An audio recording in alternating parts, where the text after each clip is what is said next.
जय माता दी बंधुओं, आपके अपने माँ कात्यायनी संस्कार चैनल में आप सभी का हार्दिक हार्दिक अभिनंदन है।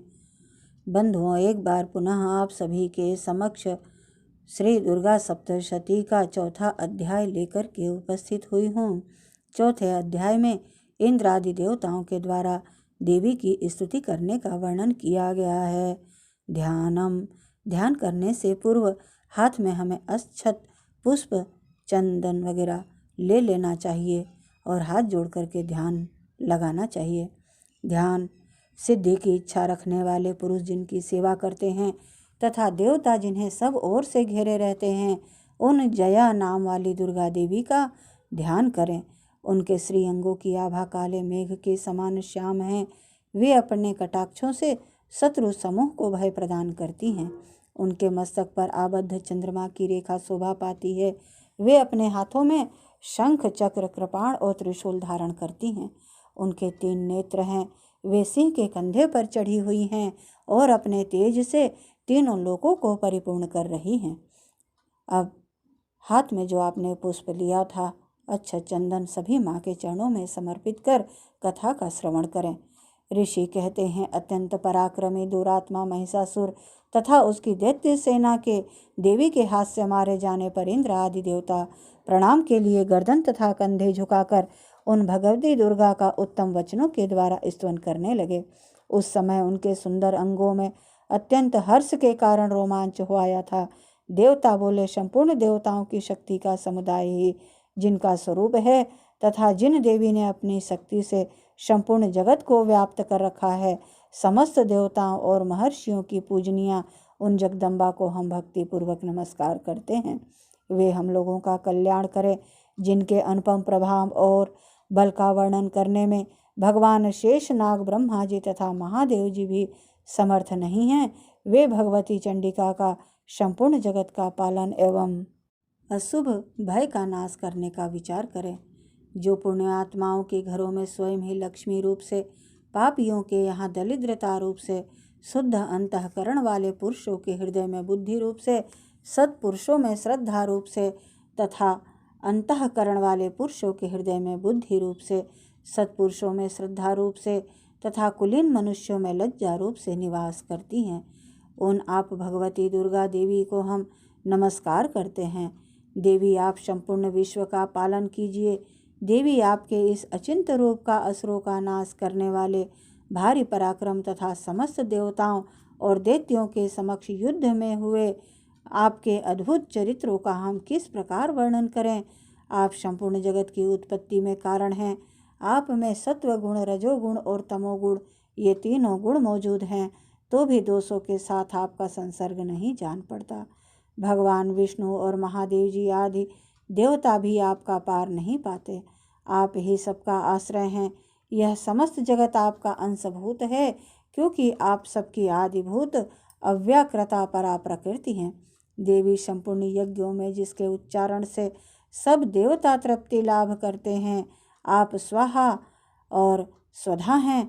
इसके अतिरिक्त आप पितरों की तृप्ति का भी कारण हैं, अतएव सब लोग आपको स्वधा भी कहते हैं। देवी, जो मोक्ष की प्राप्ति का साधन है, अचिंत महाव्रत स्वरूपा हैं, समस्त दोषों से रहित जितेंद्रिय तत्व को ही सार वस्तु मानने वाले तथा मोक्ष की अभिलाषा रखने वाले मुनिजन जिनका अभ्यास करते हैं, वह भगवती पराविद्या आप ही हैं। आप शब्द स्वरूपा हैं। अत्यंत निर्मल ऋग्वेद, यजुर्वेद तथा उद्गीत के मनोहर पदों के पाठ से युक्त सामवेद का भी आधार आप ही हैं। आप देवी त्रयी, तीनों वेद और भगवती छहों ऐश्वर्यों से युक्त हैं। इस विश्व की उत्पत्ति एवं पालन के लिए आप ही वार्ता, खेती एवं आजीविका के रूप में प्रकट हुई हैं। आप संपूर्ण जगत की घोर पीड़ा का नाश करने वाली हैं। देवी, जिससे समस्त शास्त्रों के सार का ज्ञान होता है, वह मेधा शक्ति आप ही हैं। दुर्गम भवसागर से पार उतारने वाली नौका रूप दुर्गा देवी भी आप ही हैं। आपकी कहीं भी आसक्ति नहीं है। केटभ के शत्रु भगवान विष्णु के वक्ष स्थल में एकमात्र निवास करने वाली भगवती लक्ष्मी तथा भगवान चंद्रशेखर द्वारा सम्मानित गौरी देवी भी आप ही हैं।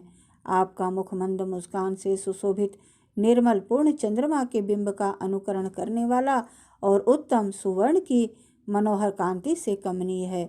तो भी उसे देखकर महिषासुर को क्रोध हुआ और सहसा उसने उस पर प्रहार कर दिया। यह बड़े आश्चर्य की बात है। देवी वही मुख जब क्रोध युक्त होने पर उदय काल के चंद्रमा की भांति लाल और तनी हुई भौहों के कारण विकराल हो उठा, तब उसे देखकर जो महिषासुर के प्राण तुरंत नहीं निकल गए, यह उससे भी बढ़कर आश्चर्य की बात है। क्योंकि क्रोध में भरे हुए यमराज को देखकर भला कौन जीवित रह सकता है। देवी आप प्रसन्न हो। परमात्मा स्वरूप आपके प्रसन्न होने पर जगत का अभ्युदय होता है और क्रोध में भर जाने पर आप तत्काल ही कितने कुलों का सर्वनाश कर डालती हैं। यह बात अभी अनुभव में आई है, क्योंकि महिषासुर की यह विशाल सेना क्षण भर में आपके कोप से नष्ट हो गई है। सदा अभ्युदय प्रदान करने वाली आप जिन पर प्रसन्न होती हैं, वे ही देश में सम्मानित हैं। उन्हीं को धन और यश की प्राप्ति होती है। उन्हीं का धर्म कभी शिथिल नहीं होता तथा वे ही अपने हृष्ट पुष्ट स्त्री पुत्र और भृत्यों के साथ धन्य माने जाते हैं। देवी आपकी ही कृपा से पुण्यात्मा पुरुष प्रतिदिन अत्यंत श्रद्धापूर्वक सदा सब प्रकार के धर्मानुकूल कर्म करता है और उसके प्रभाव से स्वर्ग लोक को जाता है। इसलिए आप तीनों लोक में निश्चय ही मनवांछित फल प्रदान करने वाली हैं। माँ दुर्गे, आप स्मरण करने पर सब प्राणियों का भय हर लेती हैं और स्वस्थ पुरुषों द्वारा चिंतन करने पर उन्हें परम कल्याणमयी बुद्धि प्रदान करती हैं। दुख दरिद्रता और भय हर लेने वाली देवी, आपके सिवाय दूसरी कौन है जिसका चित्त सबका उपकार करने के लिए सदा ही दयार्द्र रहता हो।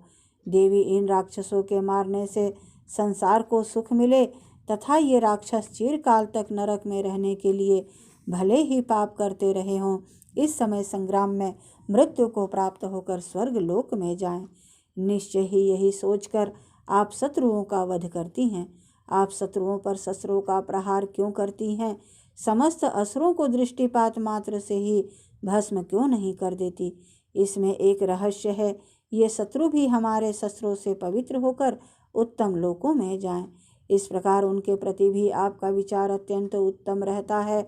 खड्ग के तेज पुंज की भयंकर दीप्ति से तथा आपके त्रिशूल के अग्रभाग की घनीभूत प्रभा से चौंधिया कर जो असुरों की आंखें फूट नहीं गई, उसमें कारण यही था कि वे मनोहर रश्मियों से युक्त चंद्रमा के समान आनंद प्रदान करने वाले आपके इस सुंदर मुख का दर्शन करते थे।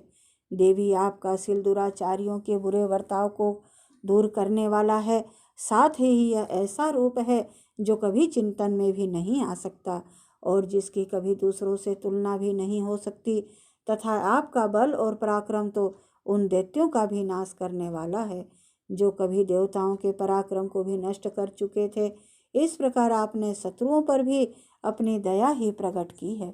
वरदायिनी देवी, आपके इस पराक्रम की किसके साथ तुलना हो सकती है?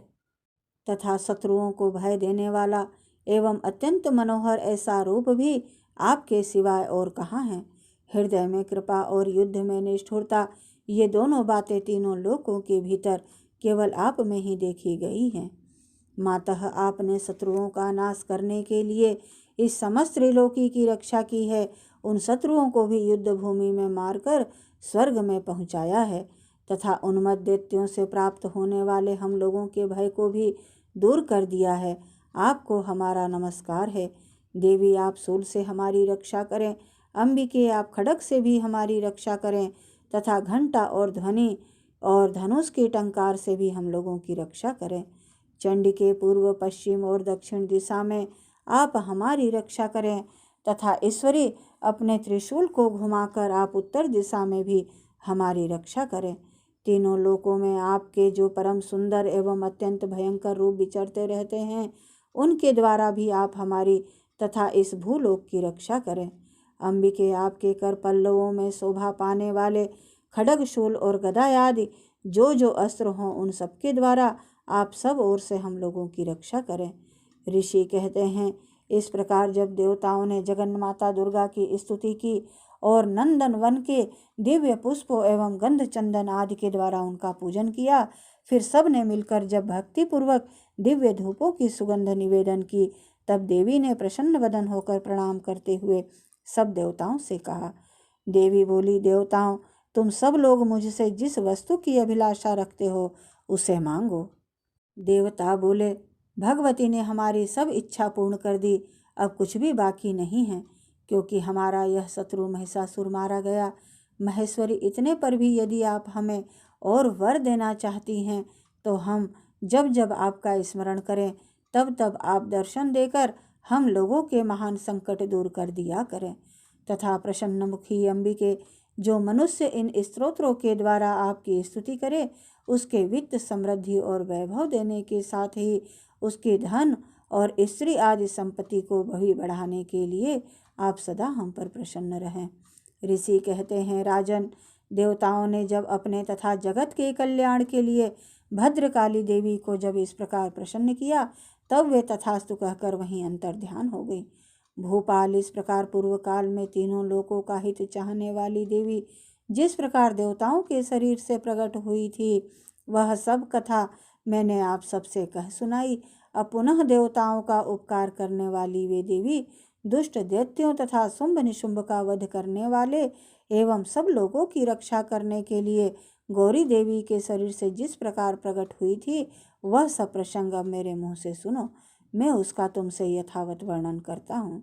इस प्रकार श्री मार्कंडेय पुराण में सर्वाणिक मनवंतर की कथा के अंतर्गत देवी महात्म्य में शुक्र आदि स्तुति नामक चौथा अध्याय पूर्ण हुआ। ओम तत्सत तत्सत तत्सत। बंधुओं, यदि मेरा यह प्रयास आप सभी को अच्छा लगे तो प्लीज़ लाइक, शेयर व सब्सक्राइब अवश्य करें। धन्यवाद बंधुओं। जय माता दी।